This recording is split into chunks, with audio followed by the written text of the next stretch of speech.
Okay, so I am using Fa-Rens. I've used these in other builds, and they're great, very bright, very good quality product. So I am not sponsored by them. I just happen to like their product, and we're going to do the install with this. So what I'm going to do is I'm going to take the lock ring off of here to start with, because I need to get this through the gasket first, like that, and then put the lock ring back on. Right. The lock ring kind of has to sit down into that gasket a little bit. There we go, like that. So now we've got the cooling fan on the back here and everything else with the lock ring on the front. This gets a little bit tricky because when I go to install this and put that clip back on, you got to take that gasket and kind of invert it and bunch it all together. You might even take the time to throw a rubber band around this because you'll need to install the clip here. Okay, so I'm going to pause for just a second, get this kind of situated in here, and then we'll pick back up. All right, so I've got the lock ring in place.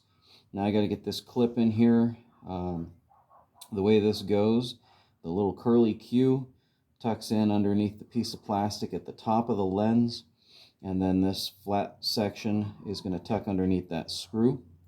And this gets a little bit tricky because you got to work around this, where with the other bolt this would have fit right over the top. So again, I recommend using at least a pair of needle nose and a screwdriver to kind of get this all in place.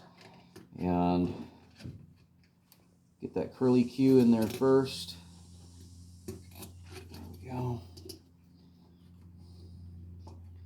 And then lay that flat section down. And I'm going to cut here because I'm going to be working in a way you can't see. I'm going to take my needle nose and get everything situated in here and then lock it down with the screwdriver. Alright, so I got the clip back in place here and screwed down. I recommend that you don't try to rush that. It is kind of a pain in the ass. So I recommend small tools and patience to get that in place.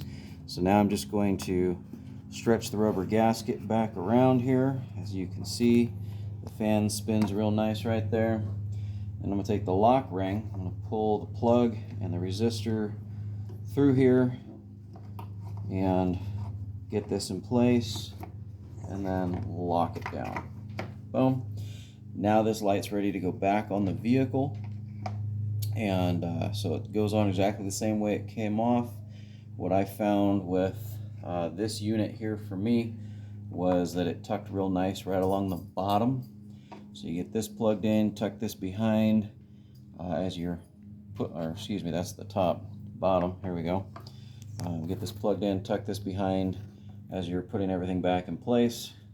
Make sure you get your plugs hooked up over here, don't forget the secondary light, and then get your 3 bolts back in.